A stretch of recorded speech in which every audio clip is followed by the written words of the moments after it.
Today, we are talking to Scott Rea about missed opportunities with tire and alignment sales, better informing the customers and creating trust, and profit potential that the aftermarket competitors are taking for themselves. That and much more on this edition of Service Drive Revolution.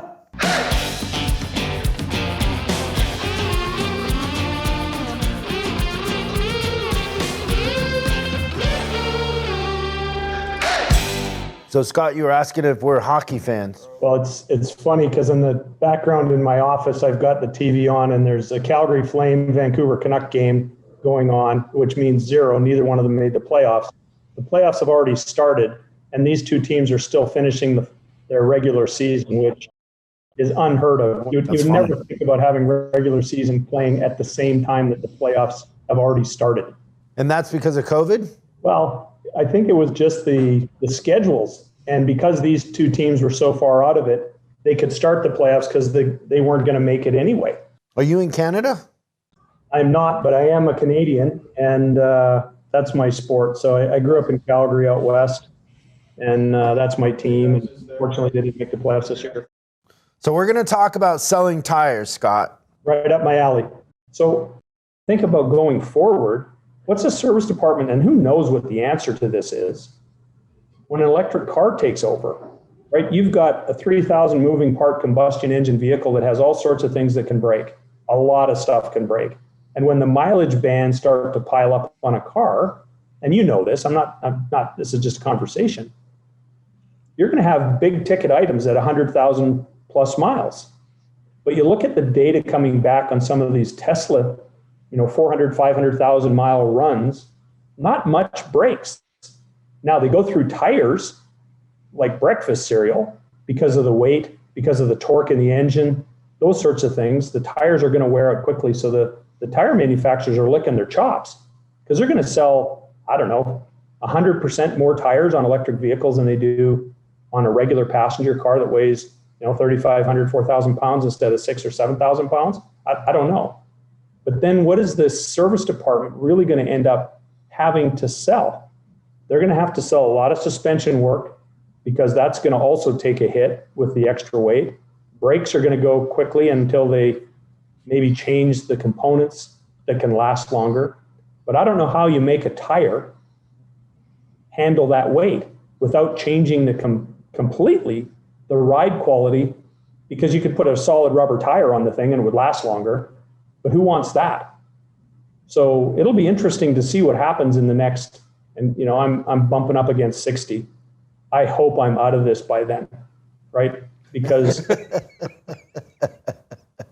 think one of the components that we will have to be in is tires. And that's sort of a good segue into what we're really trying to talk about here, because the data should make every dealer mad and terrified at the same time. They're slowly creeping up on the market penetration for tires sold in the dealership, but they're still terrible. What is it, less than 10%? 9.5%. It's up a full percentage point in the last 5 years. So they've gained 1 percentage point in 5 years of the market penetration. And that's terrible, right? And I think part of it is the whole incentive plans that the OEMs have come up with. When you look at a dealer, 90% of their net profit comes from the incentives from the manufacturer. And those are geared around CSI and short-term retention of the customer and other things, obviously volume of car sales, et cetera. But when you're only at 10% operating profit, something's really broken with that model. So a dealer needs to look at his fixed ops and say, am I really optimizing my department? Not one of them can say yes. I don't care who you are, whether you're Longo with 150 technicians or you're the guy up the street with 5 technicians. If you held on to your customers, you should have growth in your RO counts. You just don't. We've looked at this for years and the RO counts are flat. And when you talk to a service manager, most of them don't want growth in the ROs. Why? Hard to find techs, more people to manage. I've got a revolving door of service advisors. I can't grow my RO count by 20% a year because I can't handle the work. Now I'm booked 6 months out. So they have a flat RO count and simply replace the VINs that defect with new cars delivered over the curb. It's a terrible strategy, but for the most part, not many of them think strategically, how do I get like a Canadian dealer, right? They sell 100 cars a month. Some of them have 35 technicians. How's that possible, Chris? Guy that sells 100 cars here might have 10 technicians and think he's doing a great job. Their metrics are all screwed up. And when it comes to tires, you say, you could sell more tires. I don't want to sell tires. I don't make any money at it, right? That's the number one thing you hear. And it's true. Why? Because you look at a market like, pick one, Dallas, Houston, LA. Go to the yellow pages and put in tire replacement and that zip code. It's unbelievable. Houston has 1,365 companies that advertise in the yellow pages for tire replacement. 1,300. Maybe those guys do 10 ROs a day, 20 ROs a day. That's 26,000 ROs a day in that market. Think about that for a minute. No wonder they can't make any money. The tire companies like Goodyear and Costco and those guys, they give the tire away. They don't give a crap. There's no margin in tires. Let's all admit that. It's just a fact. They've used it as a loss leader since day one. Scott, the independent tire guys are making a lot of money. So there is a ton of money in tires. They do and they don't. The guys that make a lot of money are a company like Discount Tire. And how do they do it? Well, first of all, they're the big gorillas, and they sell $5 billion worth of tires a year. Their strategy is interesting. So go there sometime and get tires replaced. I've done it. Took my Mercedes E350 in. They go to the car, they get your tire size, they come back in, and guess what they recommend? The highest grossing tire they have in stock. Is it the right tire? Is it the tire that came on it from the manufacturer? They don't give a crap. They want to make money selling tires. Am I happy with the tires that are on my car now? I am not. They're not the same tire as the original OE tire that was the Continental. Now, they made a lot of money. I did it because I wanted to see the experience, but it's not what I wanted. Now, the next time I go around, I'm going to put the Mercedes OE tire back on the car because it performs better, it handles better, it rides better, it's quieter, less road noise, it gets better fuel economy because that tire was engineered into the suspension of that car. Did I know that going in? Yes. Did I buy the tires anyway? Yes. I wanted the story, right? That story is important because dealers don't push the OE tire. They're the only one from the build sheet that knows what tire came on that car. And there's a bunch of reasons why you want that tire on your car.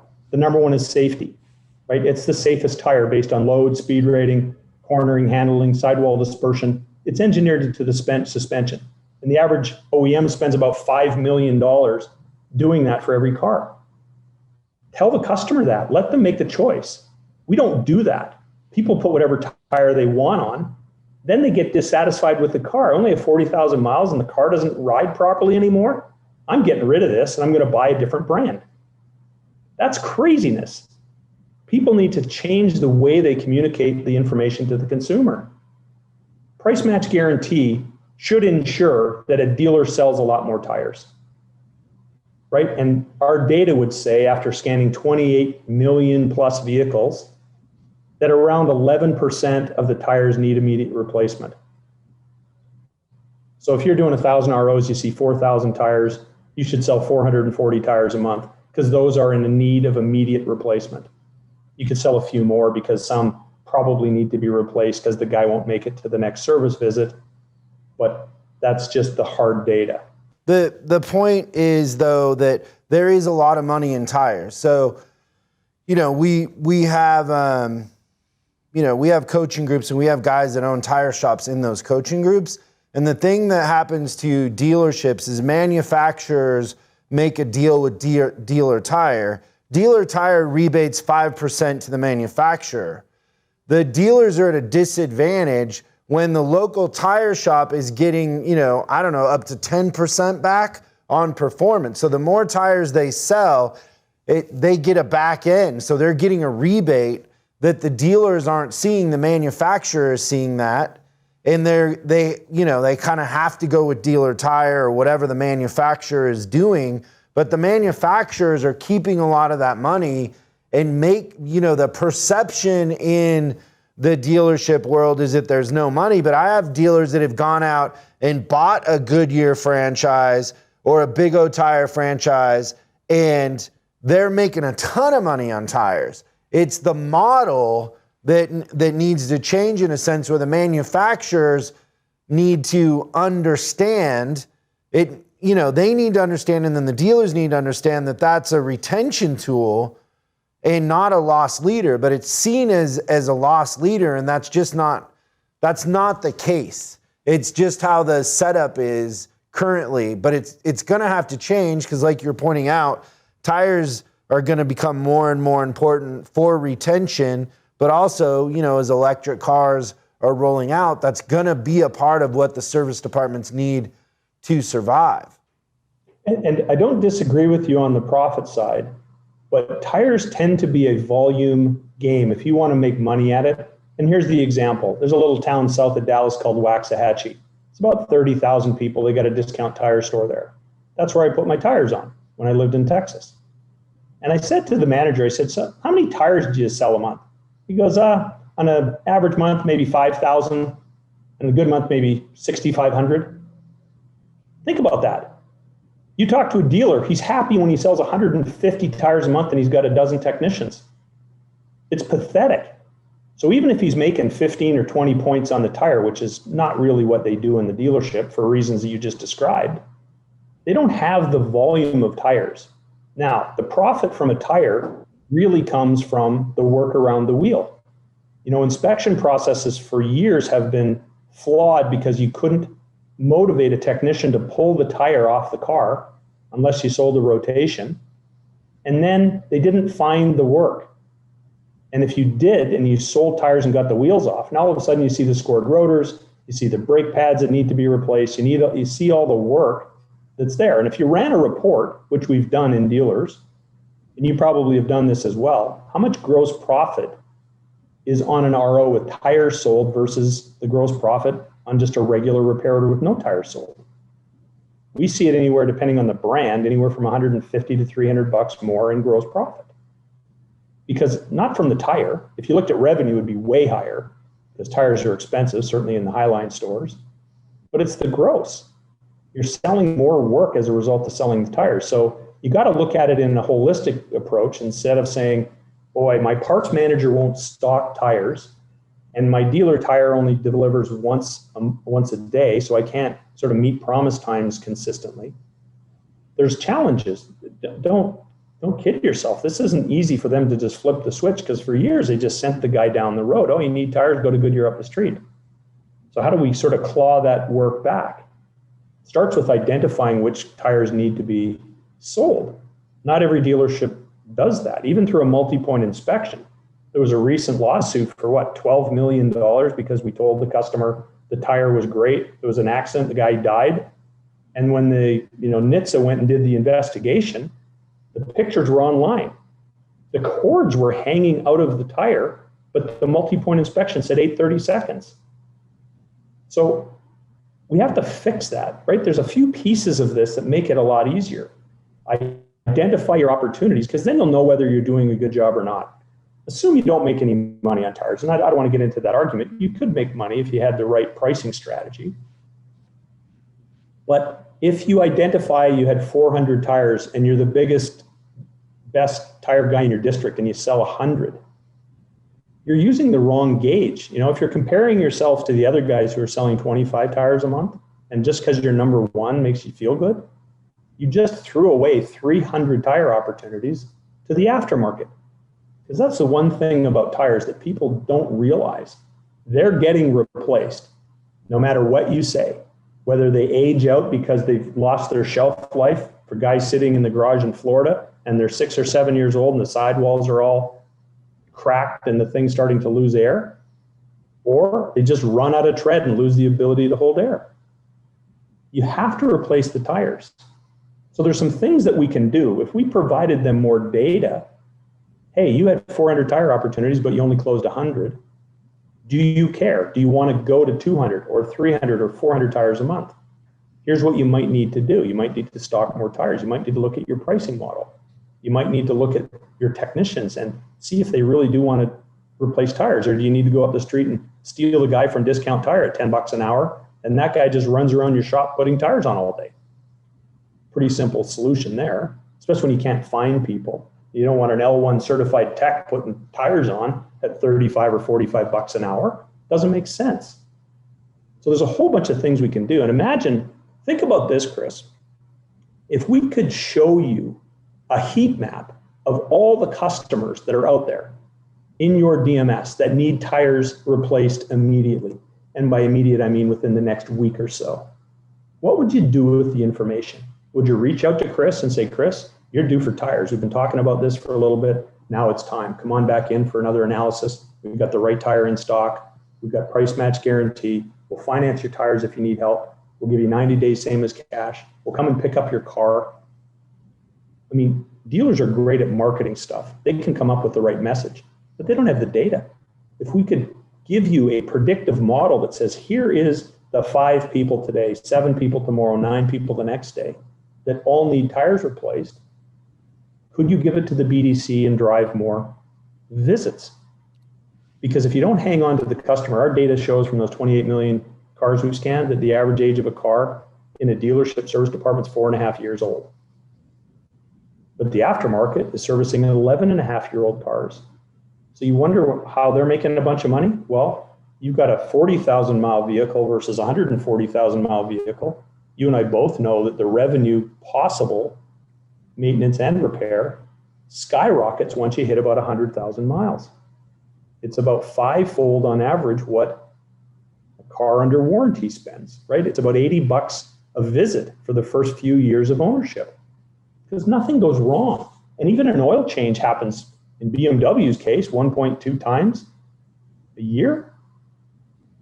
There's no money in that stuff, but that's where all the incentive money is on the early end. It should be at the back end. Hey, you hold on to a customer into 100,000 miles, we're going to reward you. So how do you sell more tires? Our opinion is you need the data on the tire, right? You need to know which tires need to be replaced, number one.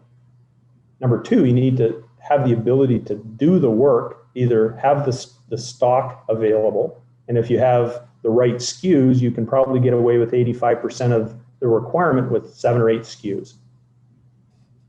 Sell the tire, do the work around the wheel, and then manage the next set of tires for the customer.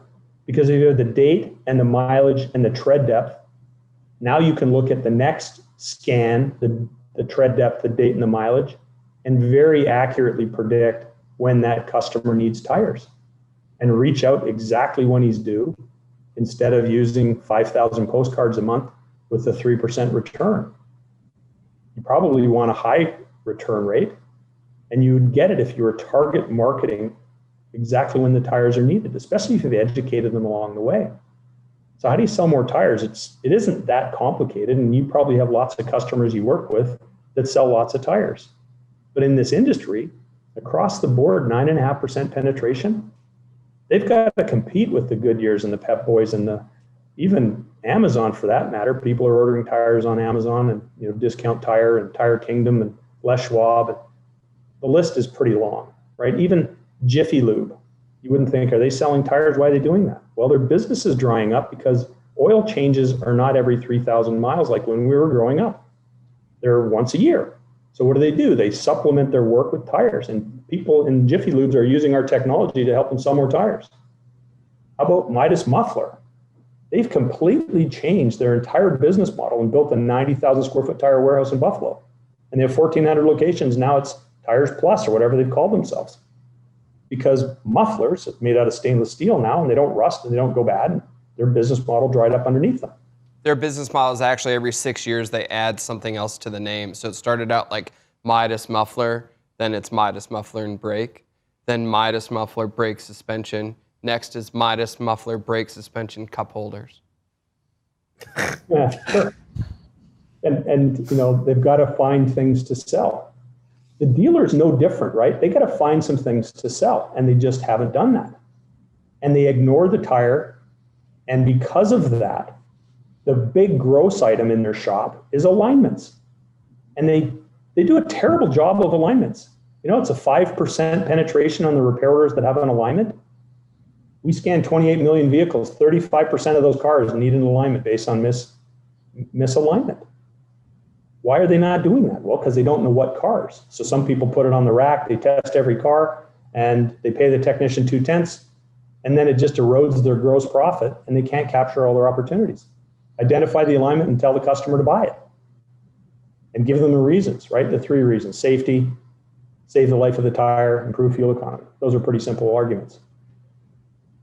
But because you don't do alignments unless you sell tires, the alignment rack sits idle.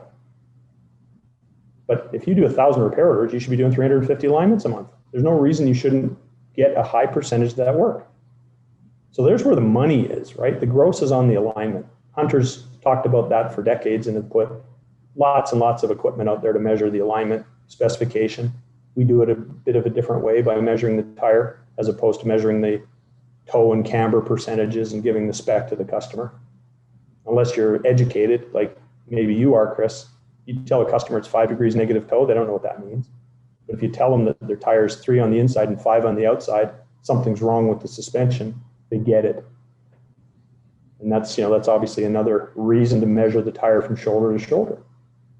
Because we hear it, and you probably hear it too. Customer comes in, he's got 5. The next time he comes in, he's got 7 on his tire, 7/32. How'd my tire grow rubber? Well, the first guy measured it on the inside and he measured 5. The next guy that measured it on the outside and it was 7. Both were absolutely correct in their measurements, but they didn't tell them the perspective between left and right, the inside to the outside. I think that this business really needs to open its eyes to the tire side, because if they don't, the aftermarket will just continue to steal their customers. And as the op codes vanish for all the things that we just talked about, not just the electric side, but the warranty and things like that, they're going away.